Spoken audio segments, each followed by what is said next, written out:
Welcome to the DeBruce Foundation's Empowering Careers podcast, where we explore strategies and insights for building empowered careers. Today, we're thrilled to welcome Nitzan Pelman. She is passionate about unlocking social capital for disadvantaged job seekers, and her career journey, oh, it is proof of that passion. I just can't wait for you to meet her today and hear about the importance of networks and how we can build them together. Welcome, Nitzan. Oh, Leanne, it's so great to be here. Thank you so much. Yeah, as I mentioned in the introduction, you have dedicated your entire career to empowering others through skills and connections. Can you tell us a little bit about your own career and how did you first discover the importance of building a strong network?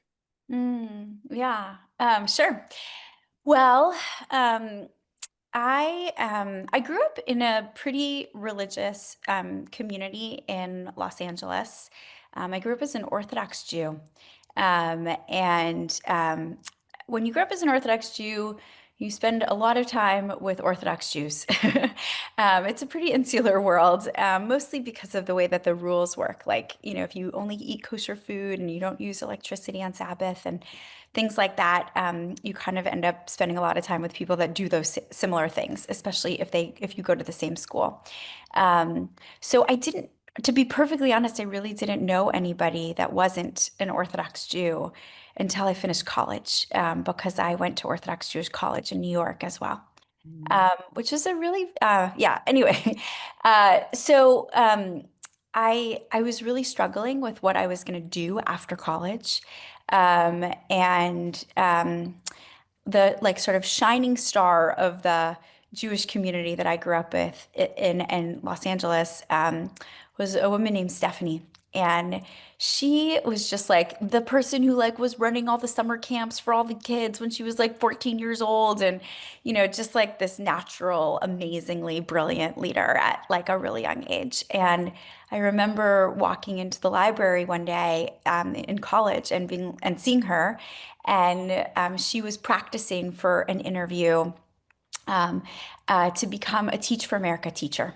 And this was in 1999.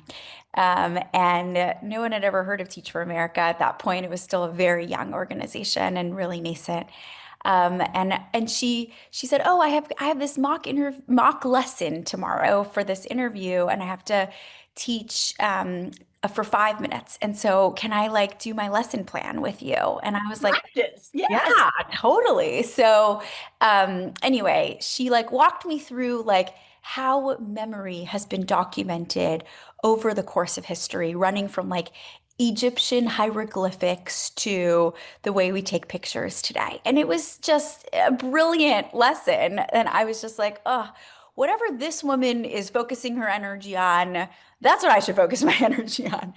And I literally called the executive director of Teach for America cold, in New York. And I said, "I'm really inspired by my friend Stephanie, and I want to come work at this organization." And for reasons that I will never truly understand, that woman, her name is Cami, she hired me as the first ever development director at Teach for America. I was 22 years old. I was woefully unqualified for that job. I should never have had that title. But when you're a young organization, title inflation is a part of the way you recruit talent, I guess. I was making $32,000 a year. And it was just it brought me into a world that I didn't know, but very quickly fell deeply in love with. And there's, an origin story connected to my own educational experience that I can tell you about after this, but essentially, it was the first time for me walking into public schools in low-income communities and just really being punched in the gut with what does it look like when there are low expectations? What does it look like when people aren't getting access to a high quality educational experience? And I could relate to it deeply. And it just felt like this work of equity and leveling the playing field, like this is going to be my work forever. And it's been 30 years, or not quite 30 years, but 28, since then. And I got to be a Teach for America. I got to work for the Mike Bloomberg, Joel Klein administration during sort of this euphoric period in New York of educational leadership. I got to design massive initiatives in that period. I went on to be a founding executive director of a nonprofit that was based in Boston called Citizen Schools, and I got to open up their New York operation. It was a way to reimagine the learning day and reimagine what it could look like if kids were using the hours between 3 and 6 p.m. in like a really productive and really fun and rich learning experience environment. I ran that for 6 years. I then went to help run a university in Rwanda, just for some, shaking up of sort of like the New York life that I was living. And then I met an investor in Silicon Valley named Paul, who asked me to move to California to start a new company that re-enrolled students that had dropped out of college. And I'd been working. Re-up. Yeah, Yes. yeah. I'd been working in the K-12 ed space for a long time. Mhm. At that point, 16 years, and just kind of like everybody, was like, our kids have to go to college. They have to go to college. That was the answer, especially in the early 2000s. And so it was like, yeah, like the people that dropped out of college, like those are my people. They're just a little older. And so I got to start that company. We re-enrolled lots and lots and lots and thousands of students back into college, and it was really exciting, but there were also some things that were nagging at me, meaning that if you dropped out of college and you re-enrolled and maybe you dropped out again, you had debt and you had no value for that debt. And that was really disturbing to me. And I just started to think a lot more about like, what are the shortcuts? What are the ways that maybe we can just help people get jobs instead of, sort of putting all of our stock into the educational institutions. And I'm a huge believer in educational institutions, but I just started to think more about like, where does the intersection between workforce and job acquisition come from? And I had an opportunity at that point to move over to be an entrepreneur in residence at LinkedIn. And that's where I really started to become obsessed with relationships. All of my jobs had come through relationships, literally every single one. And LinkedIn had put a referral button on their platform around this time, around 2018. And what they learned by doing that was that the vast majority of job seekers get jobs through referrals. And I, for the first time ever, had really taken stock of what privilege that is to have people that refer you into jobs that know you well enough or not well enough to think well of you to sort of open up your next door.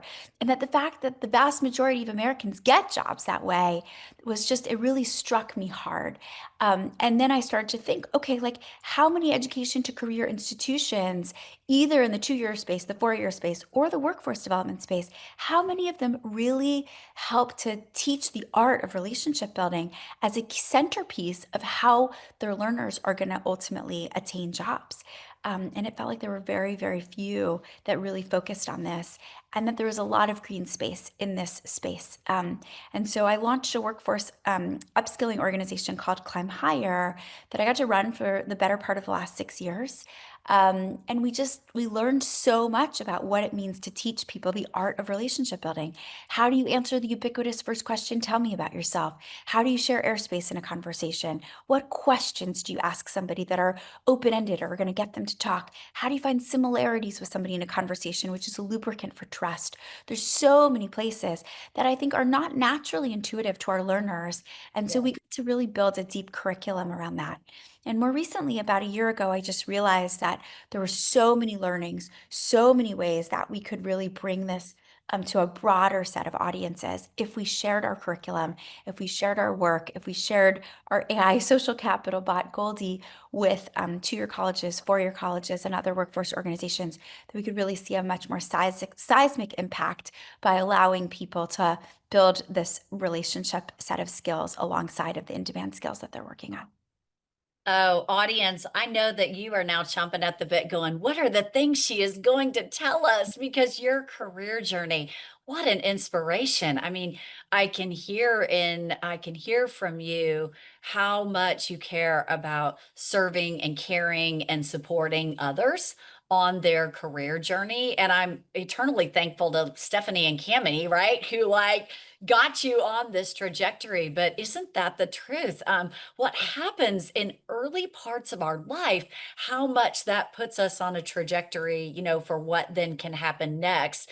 And you saying, hey, listen, every single job I've gotten, it came by way of a network. And I share a similar experience with you. And sometimes I'm like, why am I doing this? But it's been through, that network strength that opportunities have been placed in front of us.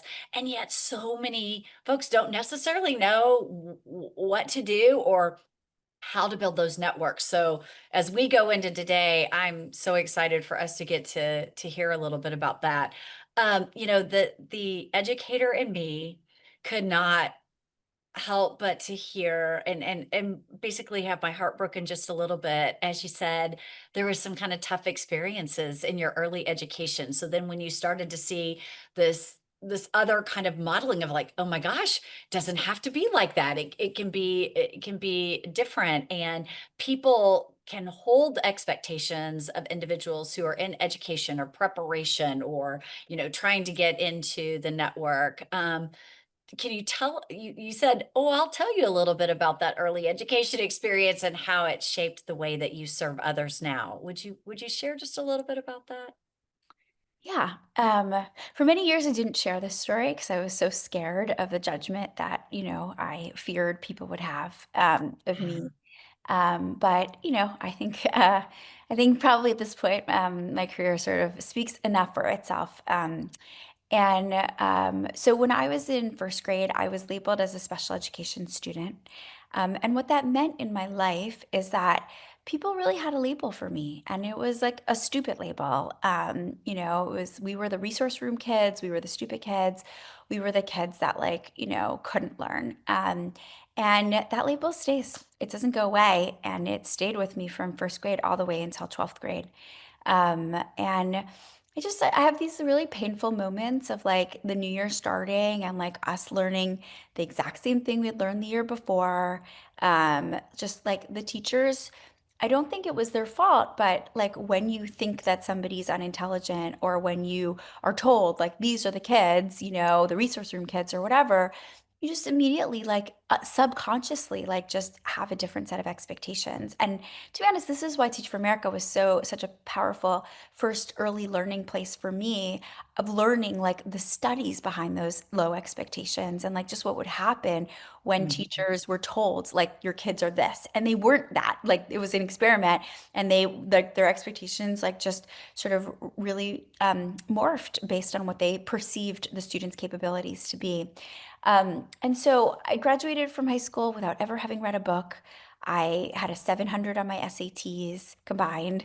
I just was not an academic kid, and I really thought that I couldn't learn. And I thought school wasn't for me. I thought that was the place of humiliation. That was the place of really Mhm. lowness for me. And all the other places of my life, I shined. I was a natural student leader. I'd always been sort of an articulate person. I'd always like been an organizer of sorts. I was the president, or the vice president of my student council in college, and I was on all the leadership things, like, and Mhm. this was sort of like the secret that only people that were Mhm. girls, because I only went to separate gendered schools for my whole life. Only the girls that went to school with me knew this label, and nobody else did. Um, Mhm. and um, and so I could obfuscate, I could hide in a lot of ways. I had a boyfriend that had the diametrically opposite educational experiences to my own. He went to the boys' school of our high school, and we didn't have any of the same classes. We weren't even in the same building or anything like that. And so he didn't have expectations or labels for me. And he was a lover of learning, a deep lover of learning, insatiably curious. He was writing speeches for the mayor of Los Angeles when he was 15 years old. He was the valedictorian of our class, and he went to Harvard for college. And um, I started going to Harvard as the girlfriend of a smart kid. And we would spend the weekends debating Kantian ethics and talking about Michelangelo's art and why Sunnis and Shiites have been fighting for centuries. And I sometimes I would sit in class with him on Fridays, and I just really quickly realized that like I was a deep lover of learning, and I was a deep lover Mhm. of knowledge. And but it had that curiosity, that desire, that intrinsic care for the educational experience of my own life just was squashed out of me on so many levels. And it was an epiphanous moment because then I had to reconcile the fact that I didn't actually have the skills to match this newfound identity that I was starting to grow into, which was the curious, like knowledge seeker. Um, Yeah. and I had so much catch up work to do. I really didn't know how to write and I really didn't know how to read. And I really had to like teach myself all of that in my 20s. And it was hard. It was humiliating. I had future boyfriends after that, or next subsequent boyfriends who would literally, I mean, I had a genre and like it was like I dated journalists, these amazing writers, and we would sit at kitchen tables and edit together, and tears would run down my face as like they'd be like, this is where a period goes. This sentence doesn't make sense. The syntax is wrong here. This word is incorrect. Like, and it was, as a 25, 27-year old, like these are just humiliating experiences. And the real reason why Cami is such an important person in the world and in my life was because she chose to overlook those things. She hired me as her development director, and my job was to write proposals to funders. And I could not write proposals to funders. And this was 30 years before ChatGPT made life much easier for people who need to write proposals. And like, she just decided that my people skills were strong enough that she was going to let me plan the gala and create Friends of Teach for America and run school drive supply, campaigns and whatever else I did. That was all people driven. And all of a sudden, writing emails like that made sense to another human were important to me. And like learning in context, Yeah. learning through experience, like mattered. And I Yeah. could see why it was so necessary. And Yeah. so I quickly became, academically mindful and inclined. And, I had a really successful career, but the career comes from an arch in a story or an arc in a story. And that arc is about, where you experience pain and how you use that pain to fortify yourself, and then Mhm. what you choose to do to create a different world around you that's going to look different so that other people can maximize their human potential in the way that I did mine, but took a very curvaceous curve to get there. Oh, thank you so much for authentically sharing that and being transparent about that. There are literally listeners who are parents, who are educators, who are just anyone who's working with anyone of any age, and are hearing you say the importance of someone believing in you, and that's the relationship piece as well as the relevance piece. You said, all of a sudden, it was important to me for to be able to write emails that people could understand. And so relationships and relevance combined with rigor is really where we have an intersection of a high level of and a high degree of learning, right? And so anyone who's working with someone who's trying to learn something, it is about that relationship, that relevance, and that rigor. And so thank you for sharing your story because it's such a beautiful connection point of all of those pieces. Now, again, anyone who's listening, now you guys heard this is her story, but at the beginning, she told us that she's founded not one, but two different companies, and Sure. they are already four. She's at four. She talked about a couple, right? Four. I'm going to ask about a couple today, but there are four that she has founded. Climb Higher and Climb Together. I think Climb Together is your most recent one, right? Yeah. Um, they're having impact, right? So, do you have a favorite success story about that from your participants, or do you just want to tell us a little bit about each one of those and what success looks like? Yeah. I mean, sure. I mean, there's so many beautiful humans in my life that I get to like live in their success stories with them, and it's so joyous for me. I'll tell you about Alex, who literally just texted me yesterday with this update. And so I feel like it's fresh in my mind. He was in our first cohort. He had taken 12 years to get a bachelor's degree. I think he just really struggled with mental health challenges. He had a sort of a stutter, but just so bright and so capable. And he really like took to our Salesforce administrator certification. He passed that certification relatively quickly. We helped him network to a really successful company in Silicon Valley, and he became sort of a data Salesforce guru there, and was there for a few years. He has then gone on to work at Airbnb in their tech department. Like yesterday, he texted me and he said, this person reached out to him because he knew of me and Climb Higher and was so, taken by our work that he reached out to him to recruit him for another job that would be an even higher paying job. And they had a chat, and that guy now referred him into that hiring pipeline, and it could be a $125,000 job.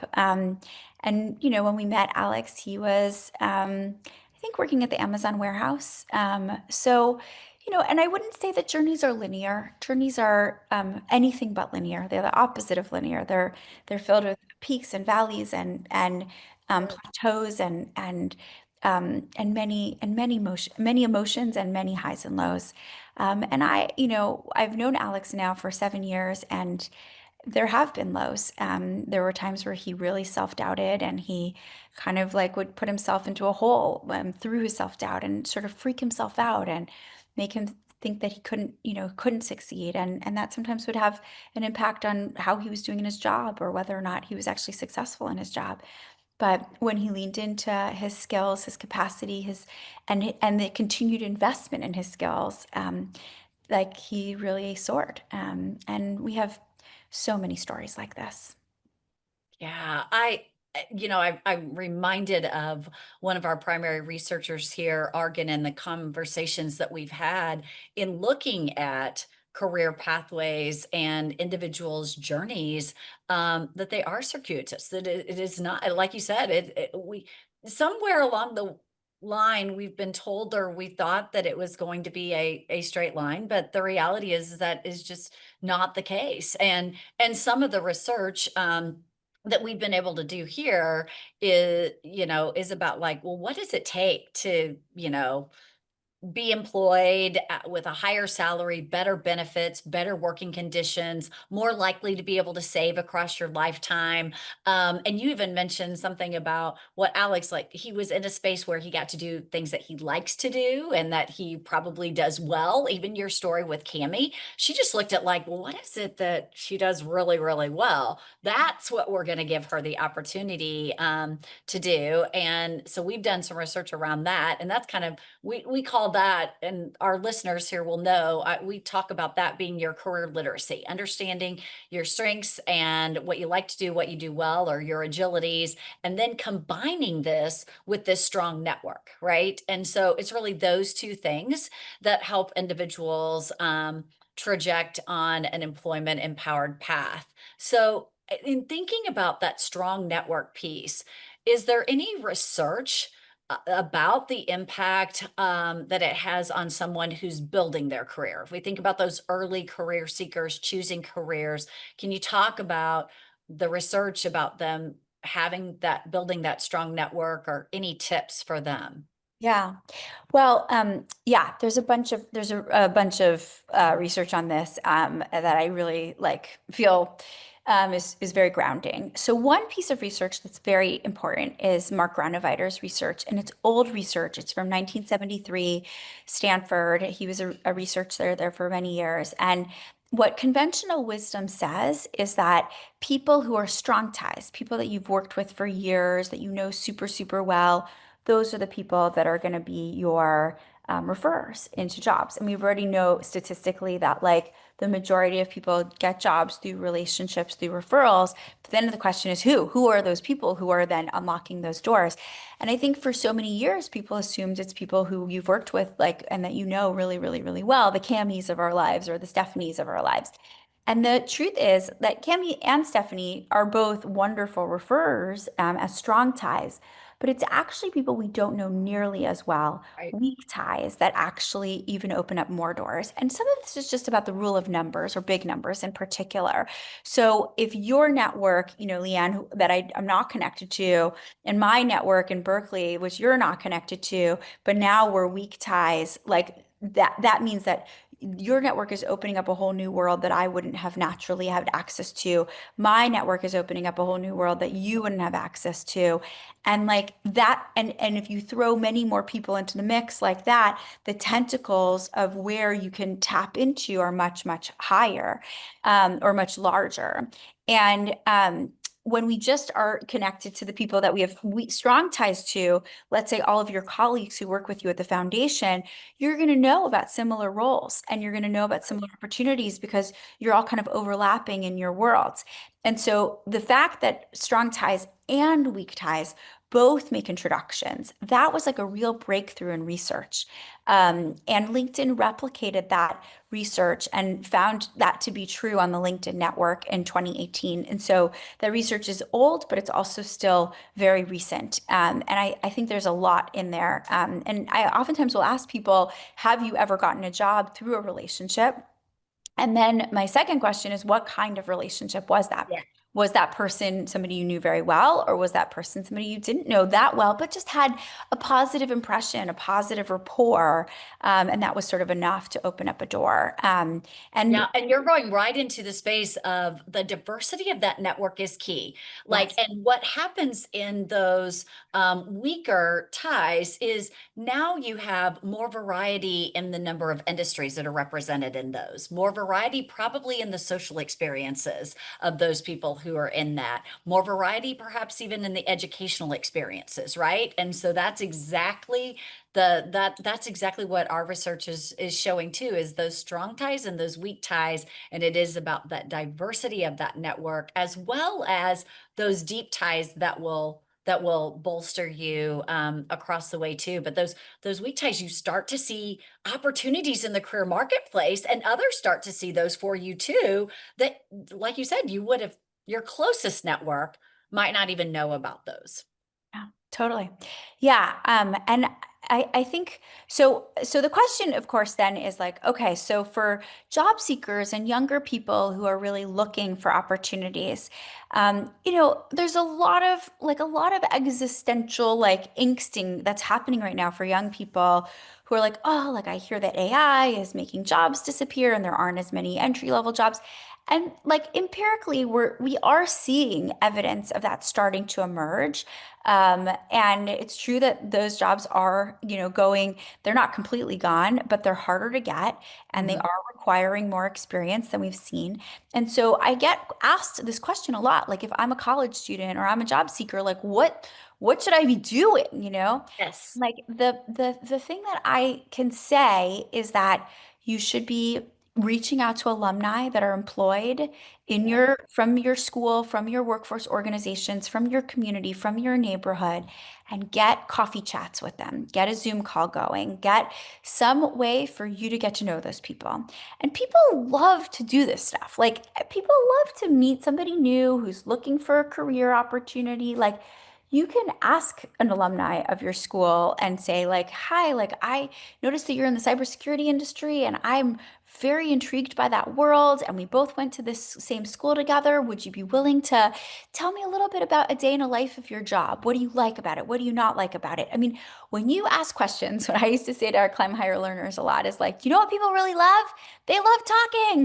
They do, and they love They talking ask about questions. themselves. They love talking So, like, themselves. that's right. So those informational interviews, I've coached people this all the way through my lifetime, is like, don't worry, they're not going to turn you down. When you say, will you tell me about your career journey? People love to talk Oh yeah. about that. Yeah. And So they true. love then to hear about what you're interested in and then think about the other connections that they can make, right? So it's not just learning about their journey, but it's also then, oh, there are three other people who you should probably get to meet in my network. I love this. This is it's so tangible. It's so doable, right? Yeah, When you say so it like doable. that. Now the thing is like it's scary. Like it's a Oh, scary thing to yeah. reach out to strangers. Yeah. Um, but there was just a Wall Street Journal article like just a week or two ago about kind of like the power. Like I think people think of like network as like, ooh, I'm gonna like walk into a room of hundreds of people and I have to have business cards and I have to be fake and I have to shake everyone's hands and I have to have a smile that's plastered on my face and um like that's not what I mean. Like you do not have to go to rooms with hundreds of people and start randomly like introducing yourself. Like that is hard. It's actually hard for me and I love talking to strangers. That is like a hard thing to like do. Thank you for admitting that. Thank you. But like what you can do is like strike up a conversation on the airplane next to the person that you're sitting next to. And like I've done that dozens of times and I'm always fascinated by like what random things come from that. Or the person at the gym that suddenly like has this weird, amazing business contact for you. Or the alumni at your school, or just like networks are everywhere. I mean, I go to a synagogue, and the person who's the CEO of the largest organization in the country that helps formerly incarcerated people Yes. get jobs, like he goes to my synagogue and like he came over to me and was like, I think we're in the same world. We don't know each other. Like, let's go on a walk together. And like now, like he has like become a really dear friend. And so like I just think some of it is about being a little bit bold and talking to people that you might, not know, but in smaller spaces, at the gym, at the coffee shop, at the grocery store, at like your kids' school's parent night, at wherever, like those are like smaller places that you can penetrate. And when you build relationships, like doors open. And I'll say one quick story about this because I keep thinking about this. Like my friend Julia Friedland Fisher says, like, you can't network your way out of poverty. And I agree with that. You need a skill.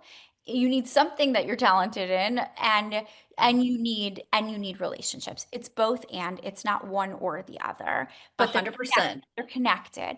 And Yes. and so we built this bot. Her name is Goldie, and she is helping you practice how to find people, how to like. She helps you get on LinkedIn, helps to write to people with you, and then helps you figure out what you're going to talk to these people about. And she actually like has those conversations with you in a Socratic, like back and forth sort of way. And anyone wants to test her out, you're welcome to. I can send the link. Oh, But that'd be uh, great. We'd love to add yeah, that to the show notes. Yes. absolutely. But I say that because so we've been doing all this user feedback. So Mhm. we've been dripping it out to Western Governors University students, and I got to do this user interview with a lady who is a mail carrier. She lives somewhere in the state of Washington, and she's a single mom. She's a 2-year old, and like for whatever reason, like the tech like wasn't working that well on like one device, and she walked me through the like 10 things that she did to try to figure it out so that she could give me feedback. And it was like, I mean, she was like, then I tried this and then that didn't work. So then I tried this and then I researched this and then and it was just so impressive. Like this woman was willing to like go through a wall just to like have a user interview with us, and it was not a high stakes experience. But it taught me so much about her character and so much about who she is. And I would have never met her. I would have never known her. But now that I do, I think about her. And I think about like when the next person says to me, "Do you know a young person who like is just like will go to the end of the world to get stuff done. She might not have like all the polished perfect skills, like, but we hire those people. Like we hire people when we are organization and we need just like some gophers, like some just like get at it young people, like, and like she's top of my list now. And Um, it's because I know you her. that's you paying it forward though, right? With what I happened don't think to so. you. It's not charity. It's No, not. well, that's true. It's not charity. Not That's charity. right. Like, and what I say to people all the time is like I like the person who was my first EA here at Climb Together, our newer organization. I had gotten a recommendation for about her, and like she has like literally single-handedly like make my life work. Like this woman is like to die for. She's amazing. Uh-huh. Her name is Jasmine, and I love her so dearly. And like it's not like I hired her because like I was trying to help her. I hired her because I needed something, and that Yeah. person who referred her into me helped my life dramatically. And so like this is what I say to people, like it's not, people don't have jobs like as charity cases. Like they have jobs That's because they right. need people to do stuff. And the people that introduce them are like like they're the heroes of the day, as my 8-year-old would be like, they saved the day, right? Like because like they just made your life so much easier that you don't have to sort through 1,000 cold resumes. And sorting through 1,000 cold resumes is what every job description on the internet now has. AI has made it extremely easy to Mhm. put a resume together, to put a cover letter together. LinkedIn and Indeed have made it very easy to just click apply, apply, apply. It's garbage. Like now, like AI is going to screen you out as fast as AI got you in. And like the differentiator is if you know people. And So, that's what's so I want to press into that just a little bit because we've got to at least have some listeners out there who are saying, listen, there is not equal access to strong networks. We do not live in a country where there's equal access to strong networks. So, what are your thoughts on how individuals and organizations can work to close those gaps that maybe exist in that? to close the gaps for what? um of having access to strong networks, right? Yeah. So like the mail carrier, she is very fortunate that your all's worlds collided Yeah, in yeah, yeah. a particular Totally. Yeah. place. So like for Yeah. some of those who like they're just their ecosystem does not have somebody Yeah. like you have in your church, or there's some listeners out there going, well, sounds like Mhm. she's got a lot of strong. So Yeah. what So I how do we like close those gaps? look, so some of it is that I think that there's more proximity than people assume. So I had a learner, Um, I had a climb higher student who worked at a bakery, and she really wanted a marketing internship. There's no way that the CEO of the bakery could ever know that. She's not a mind reader, right? But she learned about the power of weak ties and strong ties from us. And she went to the CEO of her bakery and said, look, like I would really like to be a marketing person one day. And if there's anybody in your world that you know, please tell me about them. And she was like, oh, my husband's a real estate agent and he actually could really use a marketing intern. So I'm going to refer you to him. And then like that began a new career for her. And mhm. she was handing out pastries. So I'm not saying this happens every day. Sometimes it is about joining a network. One of my very like beloved Climb Higher alum was an Uber driver, and he dropped somebody off at the Salesforce Tower in San Francisco. He had never heard of Salesforce before. He got curious. He started Googling, and he found our program on the internet because we taught Salesforce administration. And he's now had a very long and very successful career as a Salesforce administrator ever since. And it's because like he got curious.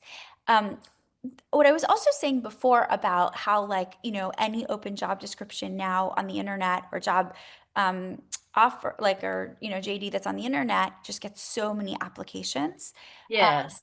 and so employers are fatigued by that. They don't have the capacity to sort through all these things. They might give these resumes a 2-second glance, right? Mhm, So mhm. how do you cut through that?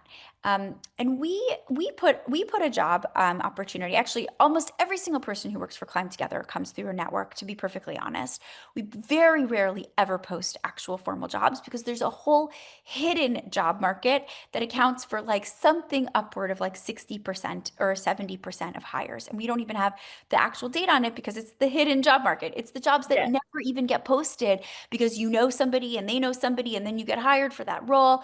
And that's how I mostly hire, to be honest.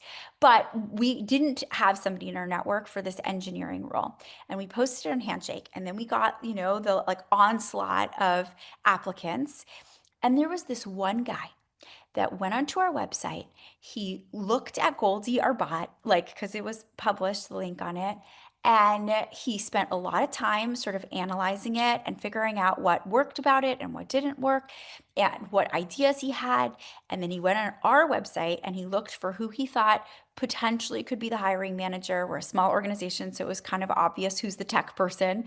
And he wrote that guy a long note on LinkedIn, and it Mm. was like, "Hey, I applied for this role. Here's like what I noticed about the product that you've built." And no one else did that. Yes. And guess who got the job? So it's not it's about networks, but it's also about what you do to distinguish yourself. The reason why that mail I've done hundreds of user interviews. The reason why the mail carrier mom like is such has created such a penetrative like impression for me in my mind and why I think about her all the time is because she did something different. She did something unique. And in this world of AI, where AI is making it easier for us to do so little. Like we have to distinguish ourselves. And the distinguishing can come from doing something cold, but it has to look unique and different. And like that's and you can do that by talking to the people you already know and building from there. You can enroll in your community college and start looking for graduates of your community college or your four-year college that are Mhm. already employed, and you can start writing to them on LinkedIn. And Goldie helps you do that actually. Or you can distinguish yourself in a cold job search. But what I can tell you with certainty is that if you're on a stack of resumes, your chances of getting selected when you're new and you don't have a lot of experience are very limited. And so, my biggest push to young people today is to find a way to stand out. Yes. Our son actually had the experience of, applying and was like the least qualified, the least experienced, and he differentiated himself. He wrote personal thank you notes to every single person when he went through the process. He just made sure that he always got their cards and their names, and he kept writing. And, it was a sales job. So guess what was most important to them? Not that you know the product, but that you actually follow up.